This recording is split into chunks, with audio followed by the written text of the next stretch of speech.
Well, yesterday I kind of shifted our conversation from the issues of slaves and masters to really talking about how these words of Paul apply to those of us in the marketplace. And really, he picks off where we left off in the next verse, in verse 7, where he continues to give this advice to the slaves. He says, serve wholeheartedly. And that means with the whole heart or with sincerity of purpose and effort. He says, as if you were serving the Lord, not men. And then he adds in verse 8, because you know that the Lord will reward everyone for whatever good he does, whether he is slave or free. This is a concept, again, I said that the Puritans seem to have really grasped in their writings because they saw that everything you did, that they called all work as being God's work.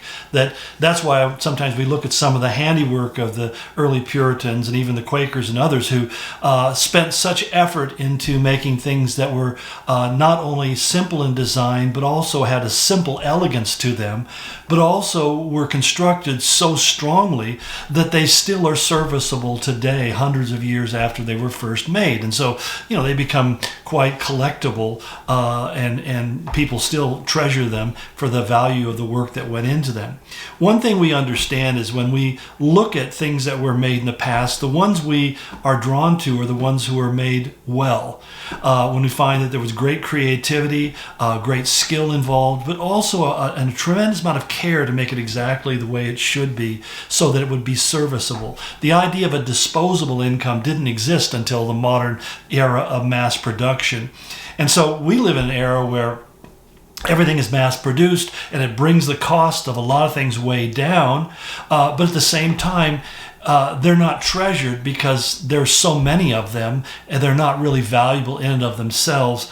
And oftentimes they're made to be only serviceable for a short period of time. All of us have known the disappointment of some product that we bought, that we used for a while, and then suddenly it stopped working and wasn't functional anymore. I just had to replace my printer because I found out that if you don't use them every day, that the ink dries up and they're not serviceable, and they're not expensive enough to get them repaired. There's no place you can take them to even get prepared. In fact, they just told me at the store, well, you bring it in, we'll give you $30 off and we'll dispose of it. It's like, what in the world is that all about? So it's really an amazing thing when you think about the waste oftentimes that's out there because of that. And yet at the same time, we get everything so much more cheaply. But what we've lost more than just the quality of the construction is the value of doing things with quality. We have the idea of doing things quickly and fastly. And in fact, I find this so fascinating when we talk about the development of what's called the metaverse, the idea that the digital world becomes a platform, a place where you live and work and buy and sell and do all this kind of stuff. It's interesting because a lot of the younger people who are really natives to the world of the digital world, they really like this. It's an easy transference. It's easy for them to think of the Matrix as not being just a movie, but having some kind of physical reality. In fact, I'm told that Elon Musk believes that we're basically in a digital game of some kind, which is maybe speaks to his mental stability. I don't know. But the bottom line is that as a result, we don't really treasure things the way they are. When you have things like NFTs, non-fungible transactions, where people are creating these little digital images and copywriting them and then selling them for sometimes millions of dollars. And I look at the image and think, I wouldn't look at that twice, and yet that's becoming something that's marketable. And the thing that strikes me is they didn't put a lot of effort into making that. They just did this, and now they're selling it and people are buying it. And you begin to realize there's a certain lack of connection with reality that's beginning to become more prominent in our world.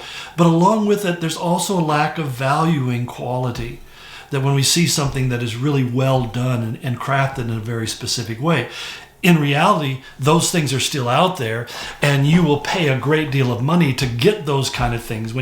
I'm kind of into watches, and I can't afford the watches I'm most into, but nonetheless, I love expensive watches, not because they're expensive, but because when you look at them, everything about them is crafted with such carefulness and skill.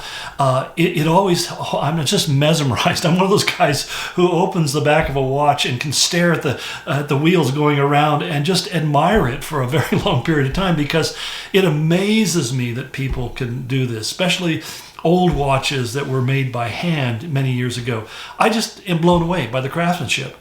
And I think all of us are to some degree, but at the same time, we've come to a place where everything around us is so mass-produced. My mother was an amazingly gifted seamstress, but I remember her telling me at some point, there's no reason to make clothing anymore because I can buy it cheaper than I can buy the fabric to make the clothes. So it's much less expensive and a lot less work. And so here's a skill set that kind of disappears.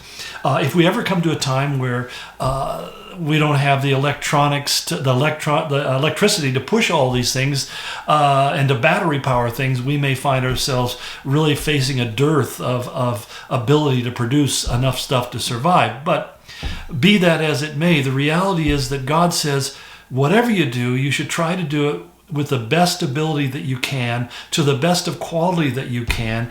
And I think most importantly, not just in the production of a product, but in the way that we interact with the people around us. One of those things that, I saw in the former Soviet Union, people who admire Marxism are people who have never had experience with it. And I tell you what, the one thing that didn't exist was service. There was no concept. I mean, it's pretty stunning when you go to a restaurant at noon and it's closed because the staff has gone home for lunch. It's like, because it didn't make any difference to them. They weren't going to make any more money or less money. They were supported by the state. And so they had no effort, and you go in somebody's home and the home would be really well appointed. I mean, they're very careful to keep their homes neat and clean and as attractive as possible. But you go into the hallway of these apartment complexes and in the elevators, they stunk of urine and feces, and there's graffiti all over the place and dirt all over the place because it didn't belong to anybody. Nobody owned it, so nobody cared about it. Well, I'm not saying you have to own something, but there is an idea that lives inside of our hearts, and that's the idea, where will I be rewarded for my effort the most? And what the Lord is saying to you, serve me with all of your heart, and I will reward you. I will reward you, and I'll reward you in excess of anything you ever believed or imagined. When I first started in ministry, I was just a grunt, quite honestly. I was untrained, unskilled, limited knowledge of the Bible. I was a student, but I wasn't really I hadn't accomplished anything. I didn't know really how to do anything. And I remember as opportunities came, I just poured myself into them. And I kept on saying to myself, I'm doing this for the Lord, I'm doing this for the Lord, I'm doing this for the Lord. I mean, there were assignments I had that, believe me, I can't believe I did them and I survived them. But the whole point is this, that I did it unto the Lord, and as the Lord found me faithful, God gave me more to be trusted with. And that's the whole idea, that one of the things that Paul said, he said to Timothy, find faithful men to whom you can entrust this ministry. And that idea of faithfulness is that we are filled with faith, we are trustworthy, and we are committed to living with truth and integrity in everything we do and we say. And that becomes something that God recognizes and God rewards. So don't get caught up. You may be working for somebody who is just, can I use the biblical term, jerk? And they make your life miserable. You can tell they don't care for you. Maybe they're a narcissistic sociopath and they abuse their position and so forth. My thing is, pray that God would get you a new job. But as you wait for God to open that door, at the same time, don't stop serving with all of your heart. Don't get that vengeful reaction of saying, I'll get back at you.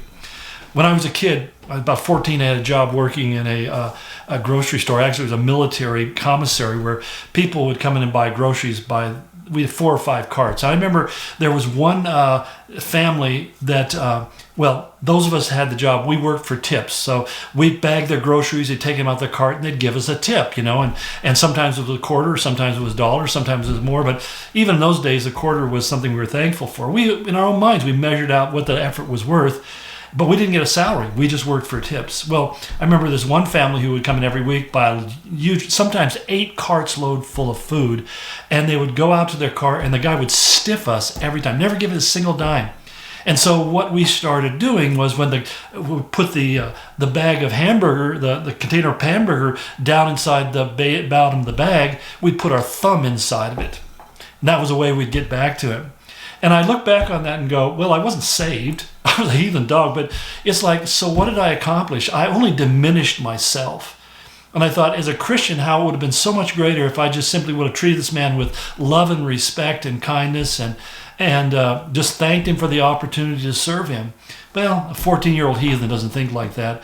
But I hope as a 40-year-old Christian or a 50 or 60 or 80-year-old Christian, you're not still operating under that whole idea of, I'll get back at you because you treated me bad. Instead, try to walk in integrity and truth and grace and forgiveness, and God will reward you for your faithfulness.